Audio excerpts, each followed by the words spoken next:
मित्रांनो, राज्य सरकारच्या सेवेत दाखल झाल्यानंतर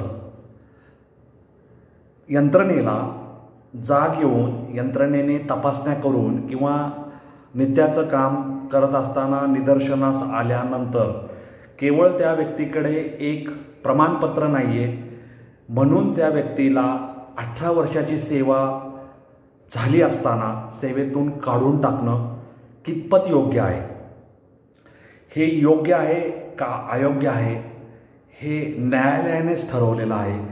त्यामुळे ही जी घटना घडलेली आहे ती आपण सर्वांनी मुळातून समजून घेणं अगत्याचं आहे। मित्रांनो, झालं असं की सरिता गुप्ता नावाच्या एक स्थापत्य अभियंता यांनी 2008 मध्ये किंवा 2007-8 या वर्षामध्ये उत्तराखंड सरकारचं जे पेयजल निगम आहे किंवा पाणीपुरवठा महामंडळ आहे त्या महामंडळामध्ये असिस्टंट इंजिनियर म्हणून सेवेत त्या रुजू झाल्या। सेवा करत असताना सेवेचा एक एक टप्पा पार पडत असताना 2018 मध्ये त्या कार्यकारी अभियंता म्हणून त्यांची बढती झाली, म्हणजे टप्प्याटप्प्याने त्या कार्यकारी अभियंतापर्यंत पोहोचल्या आणि 2007 ते 2024 या कालखंडात 17 वर्षात त्या पदापर्यंत पोहोचल्या। आता त्यांना मार्च 2021 मध्ये एक कारणे दाखवा नोटीस बजावण्यात आली की त्यांचं जी नेमणूक झाली होती ती खुल्या वर्गाच्या त्या कोट्यामधून झाली होती आणि ती अयोग्य आहे, कारण तो खुला वर्गाचा कोटा हा केवळ उत्तराखंड राज्यातील जे मूल निवासी आहे, म्हणजे ज्यांच्याकडे डोमिसाईल सर्टिफिकेट आहे, आपण ज्याला अधिवास प्रमाणपत्र म्हणतो, त्यांच्यासाठीच होती। तुमच्याकडे तर त्यावेळेस ते प्रमाणपत्र नव्हतं, मग तुम्हाला तुमची जी नेमणूक झाली, तुम्हाला 2007 साली आम्ही नेमणुकीचं पत्र दिलं, ते अयोग्य होतं असं म्हणून त्यांना डिसमिस करण्यात आलं, म्हणजे सेवेतून काढून टाकण्यात आलं। निलंबन वगैरे प्रकार नव्हता। आता ह्या ज्या सरिता गुप्ता आहेत त्यांना ही गोष्ट अयोग्य वाटली आणि त्यांनी उत्तराखंड उच्च न्यायालयामध्ये याविरुद्ध एक याचिका दाखल केली। आता कोर्टाने त्यांचं म्हणणं ऐकून घेतलं। त्यांनी जी याचिका दाखल केली होती त्या अनुषंगाने त्यांनी उत्तराखंड राज्य सरकारचे जे प्रतिनिधी आहेत, त्यांचे जे वकील आहेत, त्यांना समज बजावलं। पेयजल निगम म्हणजे पाणीपुरवठा महामंडळ ते जे खातं आहे त्या खात्याचे प्रधान सचिव असतील, इतर वरिष्ठ अधिकारी असतील, जे कोणी जबाबदार असतील, ज्यांना याचिकेमध्ये प्रतिवादी करण्यात आलं होतं, त्यांना सुद्धा कोर्टाने समन्स काढला आणि सगळे लोक तिथं कोर्टात हजर झाल्यानंतर कोर्ट प्रोसिडिंग जे असतात त्या प्रोसिडिंगमध्ये प्रत्येकाने शपथपत्रावर आपलं म्हणणं मांडलं। आता हे सगळं मांडामांडी झाल्यानंतर युक्तिवाद झाले, ज्याला आपण आर्ग्युमेंट म्हणतो, आणि हे युक्तिवाद कुणापुढे झाले तर त्यांचं जे खंडपीठ होतं, चीफ जस्टिस म्हणजे मुख्य न्यायाधीश, उत्तराखंड उच्च न्यायालयाचे मुख्य न्यायाधीश जी नरेंदर आणि दुसरे जे न्यायाधीश होते आलोक महारा, ह्या दोघांनी काही निरीक्षणं नोंदवली आणि त्याच्यामध्ये ते म्हणतायत की ही जी तक्रार किंवा ही जी याचिका आहे ही कशामुळे निर्माण झाली आहे, तर नोकरीसाठी, शिक्षणासाठी जी एक रॅट रेस म्हणजे जी प्रचंड अशी स्पर्धा निर्माण झाली आहे,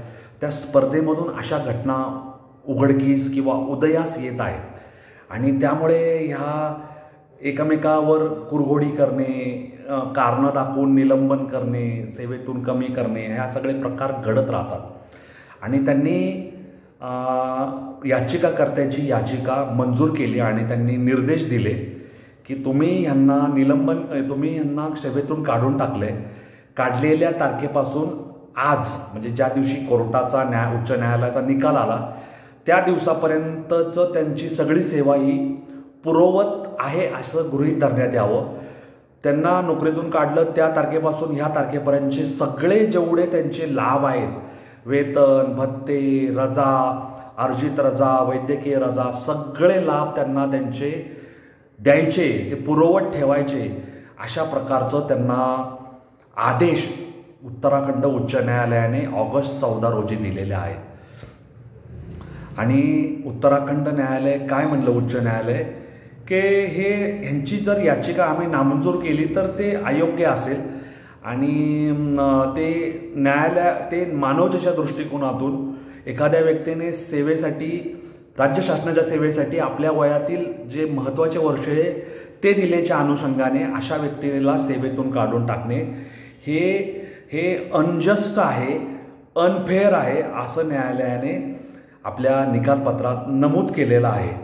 आणि त्यावेळेस यंत्रणांनी व्यवस्थित सगळी कागदपत्र तपासले असती, ते पद कुठल्या गोष्टींसाठी राखीव आहे हे जर तपासलं असतं तर आज ह्या ज्या सरिता गुप्ता आहेत त्यांच्यावर सेवेतून काढून टाकण्याची वेळ आली नसती.